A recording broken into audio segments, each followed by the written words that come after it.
ও আমার মা বোনেদের বলি রে, শোনো কান ভরে। স্বামী তোমার ঘরে বলে, ও গো স্বামী তোমার ঘরে বলে জুলুম করো না রে স্বামীর উপরে। ও আমার মা বোনেদের বলি রে, শোনো কান ভরে।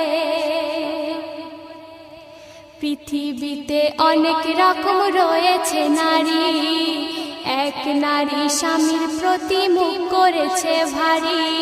স্বামী বলে বিবি তোমার মুখটা কেন ভারী, বিবি বলে আজ আমি যাব বাপের বাড়ি। বিয়ের পরে খাওয়া পরা, বিবি বলছে বিয়ের পরে খাওয়া পরা ঠিক মতো মোর নাহি রে, থাকবো না তোর ঘরে। ও আমার মা বোনেদের বলি রে, শোনো কান ভরে।